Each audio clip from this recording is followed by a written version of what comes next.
Right now, I'd like to get your own inputs on a survey about market awareness.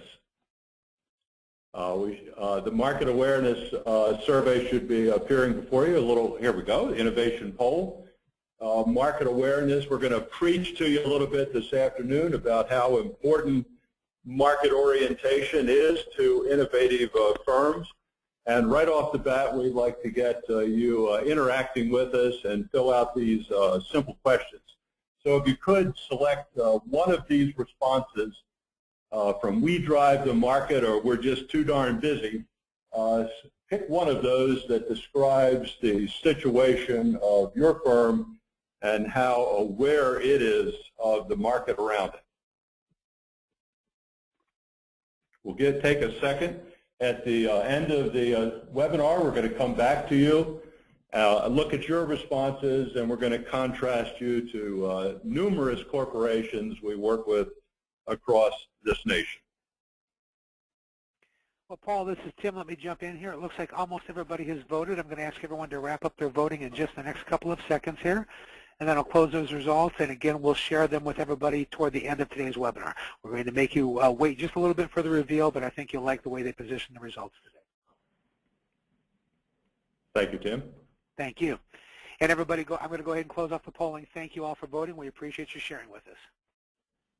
Thank you, Paul. Thank you. So let's start in earnest now. The word innovation is, frankly, been made into a lot of hype. As you can see, the various messages coming up on your screen, these may or may not pertain to your firm, but believe me, in most companies today, we call this the I word, the innovation I word. You can try a simple exercise yourself. We've had our MBA students do this.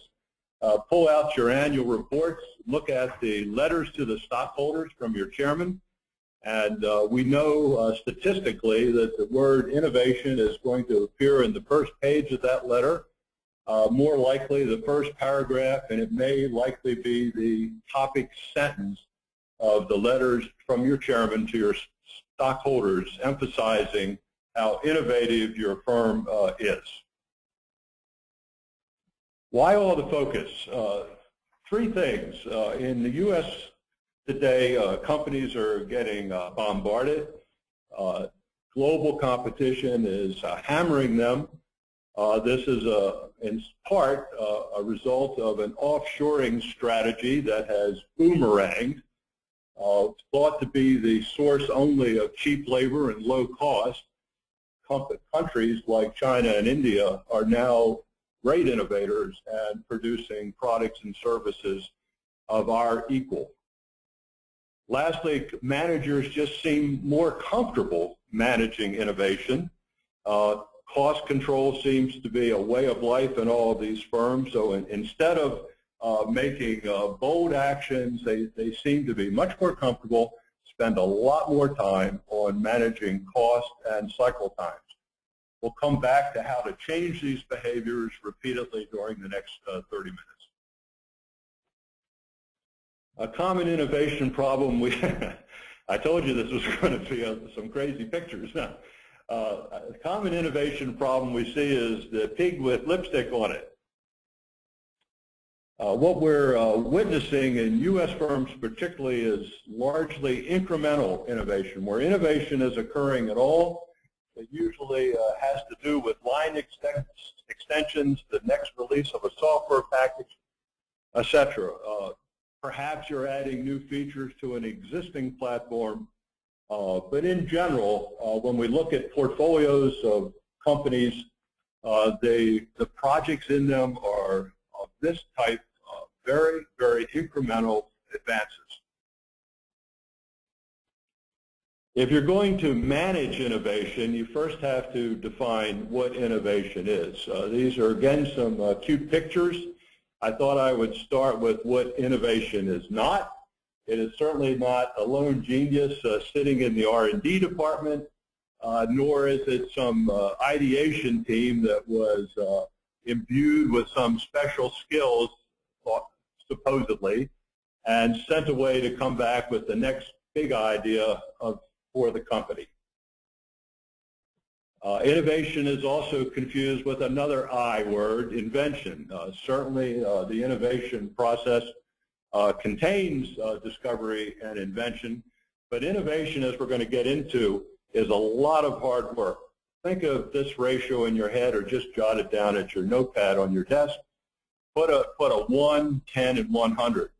If an idea takes a unit of 1 to develop, to create, the development of that is 10 units, and the commercialization of that same idea can be as much as 100 units of work.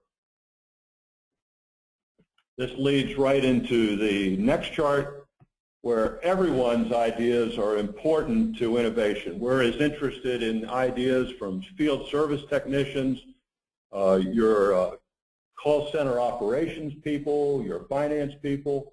Everybody's ideas are important, not just the R&D department's ideas. And after all, eventually all these people and all these business functions are going to be required to develop the idea and eventually commercialize it. For HR people on the call, this chart should resonate with you. This is one of my favorite descriptions of innovation. It is both a human and very social process.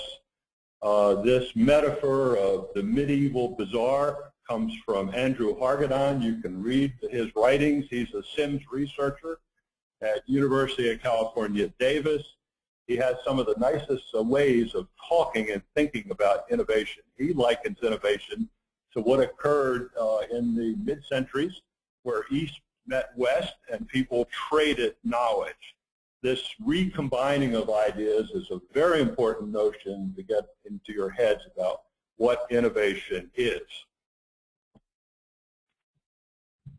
And lastly, one more descriptor. It is the only business activity focused on growing the top line of companies. The good news is that innovation, as our title of our presentation indicates, can be managed. It is not some flash of momentary genius, perhaps an apple falling on Newton's head.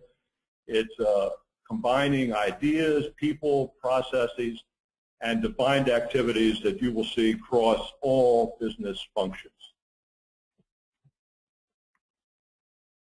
The bottom line is innovation is the process for converting ideas into commercial successes. It is a core, perhaps the most core business process of a firm, and you can do it. Not to worry, you can do it. It's great if the CEO is on board, but as you're going to hear repeatedly from Dick and Lee, innovation is everyone's job, and it should begin and start with you all at the business function level of the firm. Yes, innovation requires new knowledge, it requires new tools, but most of all it takes a determination, almost will, to pursue and master these 4 objectives.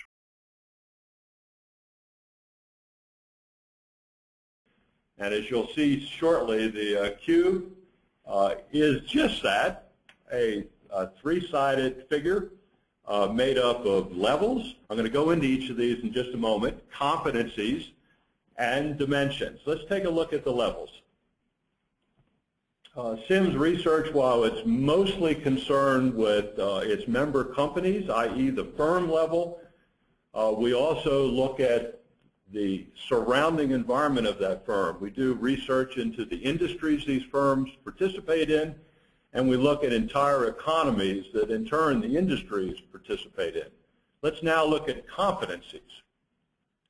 As the competencies come up, you can think of these as capabilities or disciplines that your organization must learn and master in order to be an innovator. There's not 16 of these, there's not 4, there are five. The five big disciplines are the ability to manage ideas, markets, portfolios, platforms, and projects. Lastly, let's look more closely at the dimensions. Each of the competencies are made up of these dimensions: strategy, organ culture, process, etc. These are the levers that managers have to actually affect innovation management. That is, you don't just go out and say, go ye forward and be great market managers. You do it by setting out innovation strategies, new org structures perhaps, certainly work on that culture, as we're going to hit you over the head with this afternoon.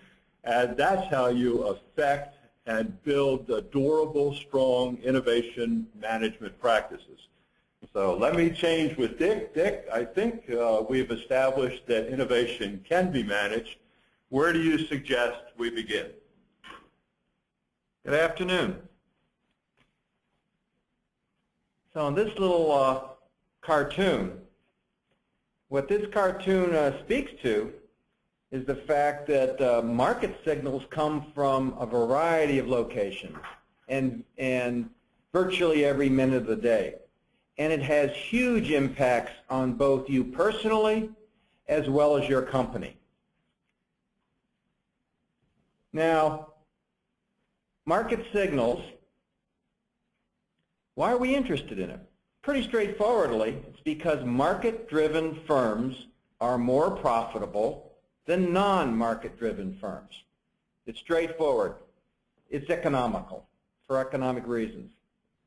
Now, we break down these market signals into categories so that we can study them a little further and understand them a little bit more logically.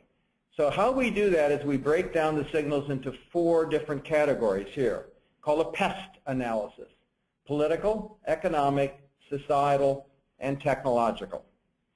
These signals can also be agglomerated into larger market trends. So these are market influences that are formed by sets of signals. For example, healthcare. Healthcare in the United States is pretty well sick. We can go there pretty straightforwardly. Now what we have is a lot of market signals that are buffeting the healthcare system in the United States. And some of the trends, at least one example of a trend that's going to have a big impact on healthcare, is in fact pay for performance. That is in fact that the patient is now going to be, and the people supply modalities to these patients will be recompensed not based on transactions, but rather on outcomes. This will change tremendously all three stakeholders that make up healthcare: the payers, the providers, and the producers. And those companies that convert these market changes and market trends and link them to specific commercial opportunities now have the kind of drivers that allow them to be successful. It's that matching and conversion of market trends to drivers that allows certain companies to be successful and others not to be so successful. If your company wants to participate in this market management and innovation management sort of series of steps, then what it needs to do is to provide processes to its internal employees in such a way so that they respond in this sort of a fashion shown on this slide: understanding positions, reading, bundling, and prioritizing. If it can do that effectively, guess what you convert those people to be? And that is you're empowering your people to be both trend trackers and opportunity seekers. And of course, when the people become this effective, then the company itself becomes a trend tracker and an opportunity seeker. Now, this is not easy to do for a couple reasons. One is the amount of information that needs to be distributed to all these individuals, and also the culture that you have. The amount of data is kind of looking depicted in the next slide here, in that collecting data is essential, but this is really hard to do. Just to give you a gander how problematic this process is. Right now, there's about 15 petabytes of data being created per day, most of which finds its way in the internet. That's 10 to the 15th bytes. I'll give you an example of how big that is. That's about 70 times bigger than what exists in the Library of Congress right now. Most of these data are unstructured, that is in wikis, blogs, web pages, websites, white papers, and so on and so forth, videos and audios. And lastly, you can see at the bottom of the right column that 42% of managers use the wrong information at least once per week. And what I want to point out here, the information I'm talking about here is that's collected and stored in the company's own, inside their own databases. This doesn't even count the 15 petabytes of information that's coming from the outside. So our level of expertise is not very high in today's industries. Now, what are we going to do about it? The current approach is to buy market reports, do it manually, or in some cases, do nothing. Thank God most of the companies are doing something, most of the first two. But what you end up with are situations where buying that or creating it manually, much of the data is out of date, is slow, is expensive, and often is generic in that what is provided and bought by these your firms from these marketing firms is the same information that is distributed to all the buyers of that information. So what's the answer? We think the best answer is accessing and managing big data. Now, the McKinsey Global Institute has a very interesting article actually in the May issue, 2011. And they pretty much agree with us in that the next frontier for managing innovation, gaining competitive edges, and creating productive organizations will be the accessing and managing big data. Because this allows you to go across, to communicate across the particular enterprise. This is important. Now, for example, we have a series of tools. No, we have generated over the last 2.5 years a set of software that we've done with our partner IBM Corporation and matched it with the hardware from our computer sciences department at NC State University and put it together with an engagement model that allows us to interact with companies in such a way to help manage big data. And to date, we've taken 4 organizations through the first couple steps in this engagement process. We have pulled down thousands of web pages, websites, tens of millions of web pages, and terabytes of data, all to allow these companies for data-driven decision. Now, we can manage innovation, we can recognize market signals, and we have some mechanisms for pulling the data and prioritizing that data. What's going to stop us from being successful? Probably the major thing, and that is culture. As Paul said earlier, that innovation management is a full contact sport. Using that same metaphor, you get the idea here that across a company, from the very top, we make a joke here in terms of the CEO and or the manager of a particular business function, all have to be playing from the same playbook at the same time, or guess what? We'll sink. And that's what the problem is. So how do we teach and learn innovation? It is a mindset. Well, we've been doing this for quite a few years and have done it to dozens of companies, as a matter of fact. And so we have a series of tools that have been created actually through CIMS, the Center for Innovation Management Studies. A good one that we've used is the Innovation Management Maturity Assessment. It's a tool that allows us to measure the capacity of an organization to innovate. And we're doing it right now with a couple of Fortune 100 companies. What we find when we do these sorts of analysis is the kinds of behaviors in companies that are very good at innovation have these kinds of behaviors, decision ready, etc. When you understand and practice these kinds of behaviors within the company, guess what happens? New competencies emerge, exactly what you want it to be. So when the companies create these sorts of behaviors, they become competent, and guess what they do? Now they can become and convert market trends to real market drivers by linking then these trends that's in the environment with real commercial value and create real products that work.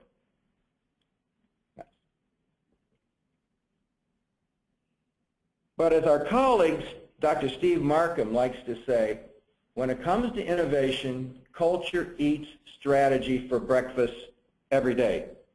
We could have the right set of objectives, the right timeline, the exactly right set of resources available to the company to get this project done. However, if we have the wrong culture, it will fail. Now, we understand the importance of culture. Where do we go from here? What I'd like to do is turn it over to Lee Clark-Sellers. We'll talk about some of the activities associated with change management. Lee? Thank you, Dick, and good afternoon. So how many times have you seen something that's so obvious and successful, and you say to yourself, now why didn't I think of that? It could be anything we use every day, from sticky notes to Facebook or to iTunes. So being aware of market signals and having the right culture within a company can give you the benefit of seeing an opportunity before a competitor sets up shop right beside of you with an even better business proposition. Otherwise, you're always in that catch-up mode, saying to yourself, I wish I had thought of that. Being able to move beyond recognizing market signals to capturing opportunities requires you to have the agility within a company to make the changes, as Dick mentioned earlier. Most opportunities will require changes to the way you do business. It requires new business models. The challenge with new business models is that various business functions must participate in the change. This is one of the toughest hurdles most businesses face, as each business function has a distinct set of objectives and goals. We're not talking about affecting every business function, but you must understand which ones must change and how. You can't boil the ocean, but you have to start somewhere. Through our engagement with various companies and our own research, we've created a methodology which I've broken down and vastly simplified into 4 very high-level actions for discussion today. The first step starts with understanding how the market drivers will impact each of your business functions. Will this be a major impact, or will it be minor? Develop a mapping of your business functions, and degree of change is required. We call this a heat map. The redder the business function, the higher degree of change required. Now you take that map and you lay out the functions which will be impacted and need to change. And having this visualization of the heat map will let you see the larger picture and interdependencies between the functions.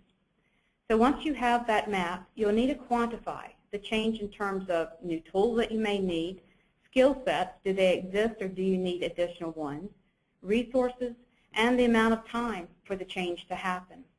Do you have 6 months to change or 2 years before the market drivers are in full force? The timing element is critical into the planning phase. And of course, the final step is to prioritize those changes. Again, don't try and change everything overnight. Bottom line, the business must continue. The shareholders, customers, and employees all have to be satisfied. So you have to be strategic in your decision as to which function should be changed first. The change required within a business function can take several directions, and each may require a significant amount of work. Based on the level of change required, you may decide that you should partner with another company. This could open up new opportunities that weren't available to you before. Another decision may be to maintain that function. It is important to the company and can remain as it is. Transforming a function may be the right strategic decision based on the market trend. The function is critical, it's core to the company, and must be able to adapt to the new changes. Finally, the decision may be to shed that function. And I'm not saying that the function isn't important, but rather that it is not core and can be done better by a company which specializes in that function. You probably recognize this as outsourcing, but it is outsourcing based on adapting to a new business model, not only driven by the need to reduce cost. So what do you think? Is business model change easy? This is actually where 90% of all businesses fail to take advantage of market signal information. The inability to adapt their business functions leave these companies with incremental improvements and efforts to maximize operational efficiency. While operational efficiency is a must-do, it is only half the story. Competitive edge requires you to continually look for new opportunities. Business model agility is a vastly complex system which must be understood. There are numerous internal and external factors which affect at all angles. This is why you need to have a systematic approach to changing business models that allow you to take full advantage of market opportunities and create that innovative environment. The alternative is to be stuck with incremental innovation. Leveraging a methodology such as the one we have created and used allows your company to continue to move forward. It provides that common language, the common platform, to rally your company around the new opportunity, as Paul mentioned earlier in the webcast. Our research and tools help you build the bridge necessary within your company and outside your company to reach the level necessary for innovation management. Again, as Dick and Paul have mentioned earlier, innovation is a mindset. It can be taught and learned, and with the right tools and methodology, it can become a part of your corporate culture. Now, to bring all of this together, I'd like to introduce Sean Gallagher of Eisai Pharmaceuticals. Sean and his team at Eisai worked with us to understand impacting market signals, the change necessary for current business function, and impacts to the culture. Welcome, Sean. Thank you, Lee, and good afternoon, everyone. While that was not my photograph in the picture just preceding, I feel like the guy standing on the bridge, and it's over a fairly deep chasm. That's because we're on the way towards our new future and trying to use all of these innovative tools that have been discussed earlier today to get there. And at Eisai, we started this journey about 2 years ago, and it became apparent to the corporation that some of the market signals that were discussed by Dick were having a fairly corrosive impact on our industry, the pharmaceutical industry, but also on Eisai as a company. The signals were things like the globalization that Paul alluded to and some of the drivers and the changes in reimbursement in medicine, but also the patent cliff, which is quite famous in the pharmaceutical industry, loss of IP protection for key brands, healthcare reform in the U.S. So we saw a definitive need to change and decided that among other approaches, we were going to try to embed this concept, the big I word, as Paul alluded to, within the company. But we immediately determined we didn't understand innovation. Like many science-based companies, we had that confusion where we were thinking of innovation as invention. And so we partnered with NC State and with the Sims Group and sort of became the students, started to learn what was really meant by innovation and tried to decide how we were going to tackle it. Lee referred to the boiling the ocean. We have 10,000 plus employees around the world, and we decided we couldn't do a top-down implementation or start with a global function like R&D. We decided to start with a small business function in U.S. logistics and manufacturing. We've been successful with that. I think we really understand innovation, some of the concepts that have been discussed earlier. Idea management, for example, we've systematized and put in place. The boundary spanning concept, how we make ourselves open to market signals at every level of the company, we've begun to embed. We are learning every day Dr. Markham's wisdom in that culture does eat the process and the strategy for breakfast. And changing our culture is a work that we have benefited from the guidance and the wisdom from the Sims team and the NC State team, but it takes every employee beginning to really embrace and understand why we're having to do it. Our early successes, though, particularly with idea management, have kind of built some credibility. We're now expanding across the corporation.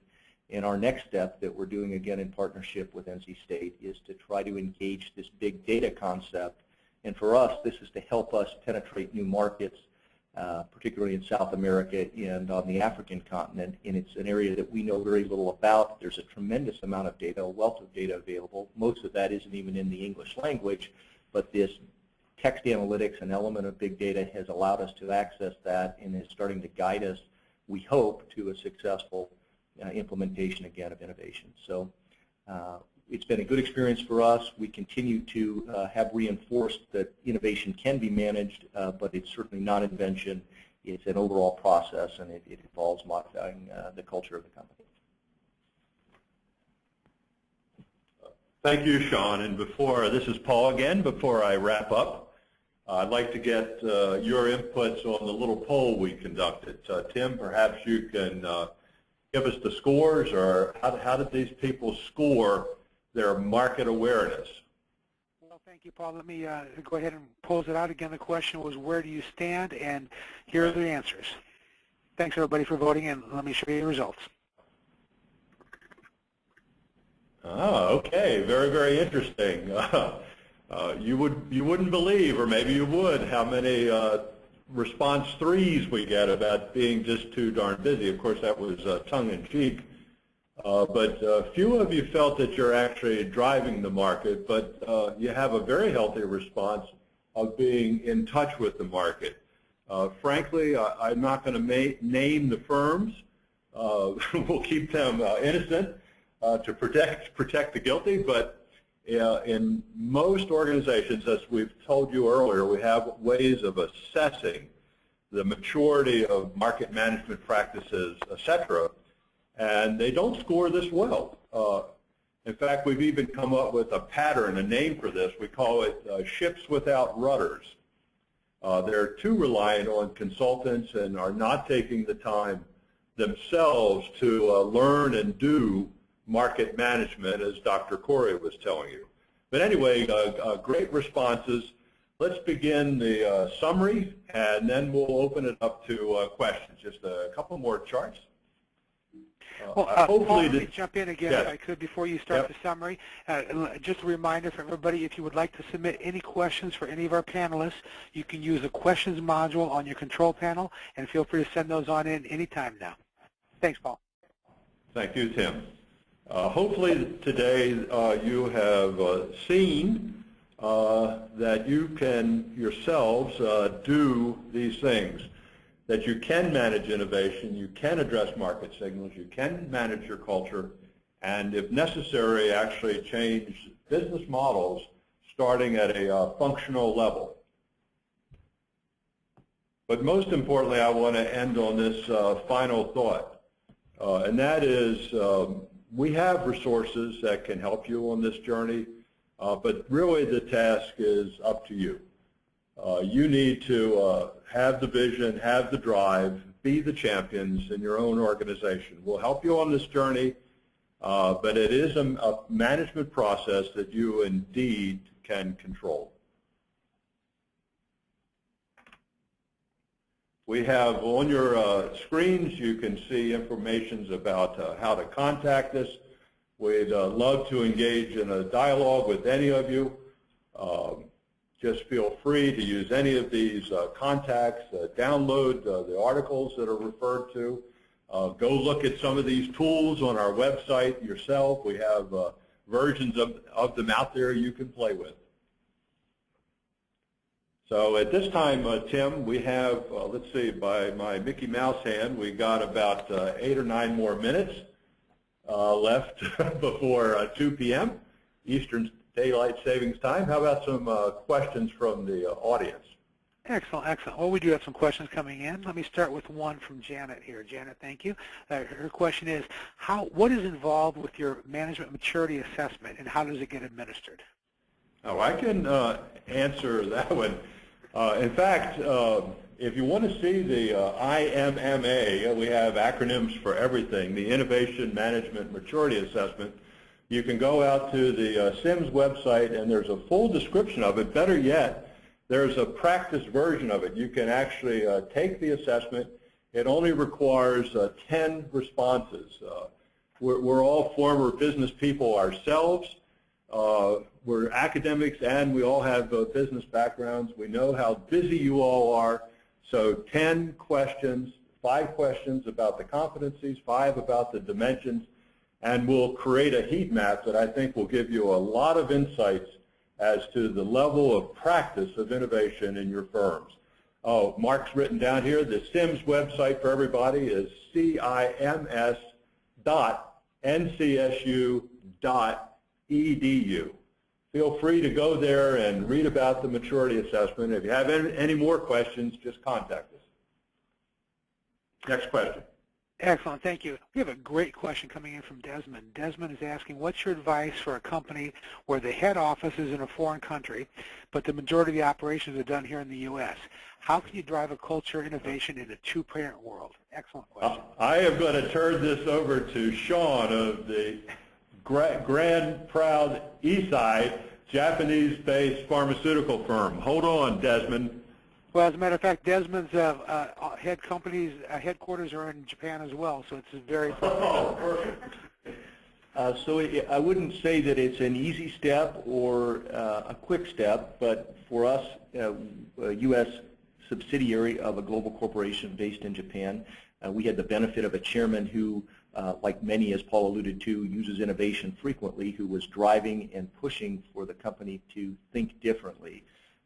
But our approach was really to pilot it here in North Carolina at a manufacturing facility, so something that's less than 2% of the overall corporate employees and facilities, and show some tangible successes, and then use that to begin to sort of be zealots within the company and sell the benefit of innovation and begin to teach and proselytize that innovation is a mindset and a concept, and that there's tools that we can use to make it happen.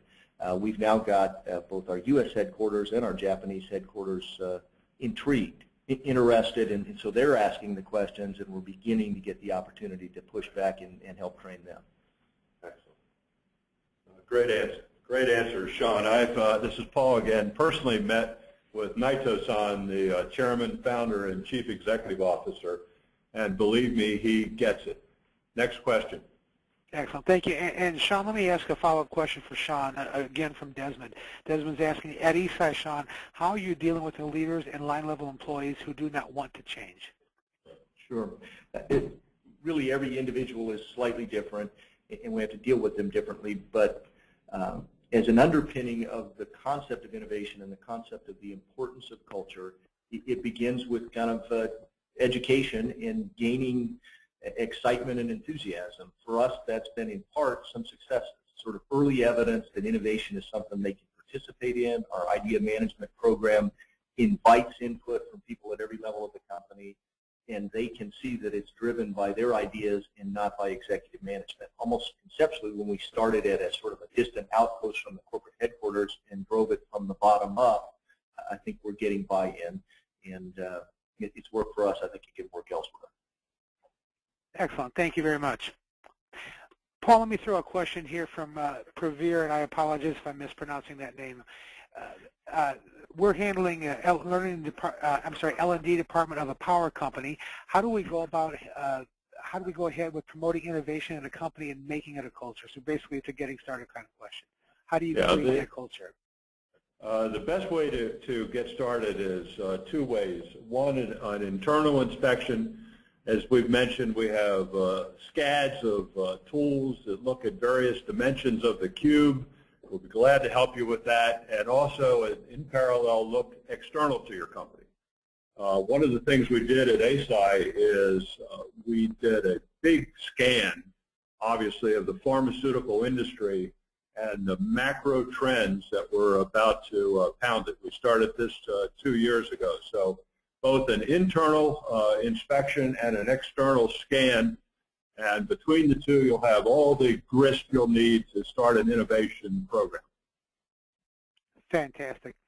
We've had some people asking about a copy of the slides. Again, everybody, just in case you missed the announcement up front, we're going to send an email afterwards, a follow-up email that will link you directly to the slides and to the article that Paul has shared with us as well. So again, look for that email and a follow-up email that's going to link you directly to the program recording, today's presentation materials, and the article that we're giving away to you as well. Let me ask a question here from Ro, Paul. How do you feel about incentivizing innovation? Can you buy innovation? It's very important. When we look at scorecards of companies in the metrics dimension, you wouldn't be amazed at what we see. There's seldom is there anything, perhaps maybe counting patents, which is a misleading indicator of innovation. They're very seldomly put on the scorecards of the business units.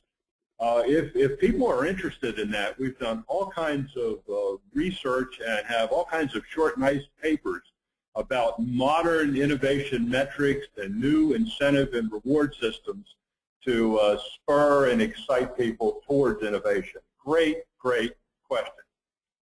Excellent. Thank you very much. Let me ask a question from, unfortunately, Ro had to, I'm sorry, Ann Jean, this came from Ann Jean, had to check out, but I love her comment. What an awesome presentation. Kudos to Pool for innovation and their own business presence. The Business Collaboratives brand is brilliant. Did you use an innovation process to come up with your own org to come up with it, inside your own org? So did you innovate yourself to get to that brand?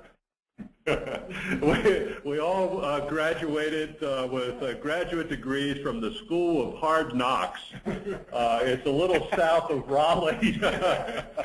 And, that's how we learned this the hard way. But we don't want you to all have to walk in the same moccasins. That's a great observation.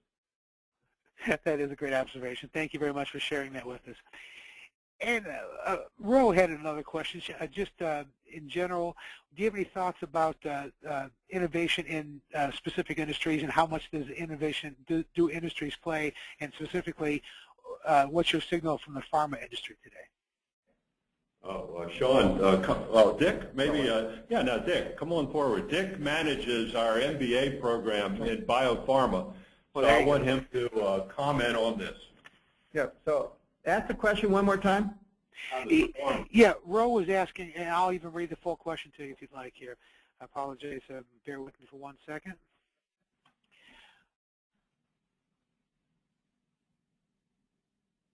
There we go. Hindsight is usually 20/20. One needs to be ahead of the pack to beat the competition. We can't be too ahead of the curve, however. In other words, how do you time your innovation to match the signal, and what are you reading in the pharma industry today around innovation? That's a good point. I think what we find is that the business model itself often has to change, and that's been the biggest problem. It follows up with some of the conversations before. Most of the people within the company abhor change, so they fight against it.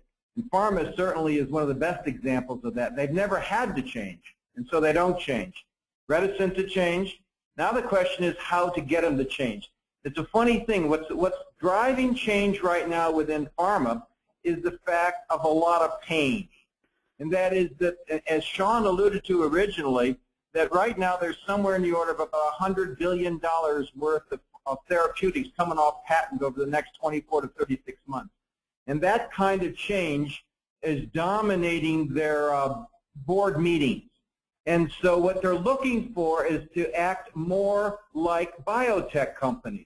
And what are biotech companies? Smaller business functions. And you can see right off the bat now, one of the ways for the big companies, specifically big pharma, to change is in fact to organize itself into a series of smaller business functions, each of which can now undergo a slight change in its own business model. Depends on the kinds of market trends that are impacting that business function. And that's a very nice way to get going and getting started, and eventually they start coalescing. We see it already with some of the companies with which we're working, exemplified by what Sean said at Eisai. Excellent. Thank you very much. Everybody, I appreciate your staying with us as we ran a little bit over time since we started late. I'm going to ask one last question, and then we'll wrap up today's program for you. And Paul, I'll throw this out to you, and then you can direct the traffic there on the panel or whatnot. It's a great question from Chris, and it's a great way to end today's conversation. Chris is asking if anyone can comment on the conflict between achieving short-term financial targets and investing in innovation for long-term but uncertain returns. Absolutely, and I'll end on this. Go back to theCUBE, go to portfolio management, read about that. Leading firms, leading portfolio management firms put aside resources, capital monies, and people to work on projects not of the immediate next 18 months, no more incremental. They got scads of incremental projects, but they actually reserve and budget perhaps 10 to 20% of their entire portfolio for the exploration of new platforms and new markets. Great, great observation and question. Excellent. They're ambidextrous is the answer to your question. They do both. Fantastic. Well, thank you very much. With that, we are at the end of the hour, so I'm going to go ahead and close off Q&A. I wanted to thank everybody certainly for their questions and their patience with the unfortunate problems we've had here and there throughout the program. But I'm seeing a lot of nice comments come in, and we definitely appreciate those kind words as well. Let me close this out. I want to thank all our speakers again. We're sharing their contact information here, so certainly if you have any additional follow-up information, you can feel free to reach out to the speakers as well, and I'll share my information here shortly as well, so you can reach out to me if there's anything I can help you with around the webinar. For now, any last words for any of the speakers? Paul, Lee, Dick, and Sean, thank you all very much. Well, thank you all very much. On behalf of all the speakers, they're all nodding their heads up and down. We enjoyed talking with you, sort of, today.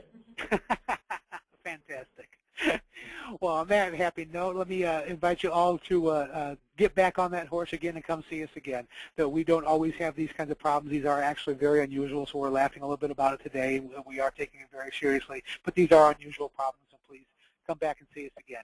We'll be back on June 14th with our next trainingindustry.com webinar, 7 Secrets to Make Virtual Learning Wildly Successful. On June 21st, showing here at the bottom, we're going to talk about how to make your virtual classrooms more memorable. That's a very important topic. Nobody's going to forget today's program, I guarantee you that.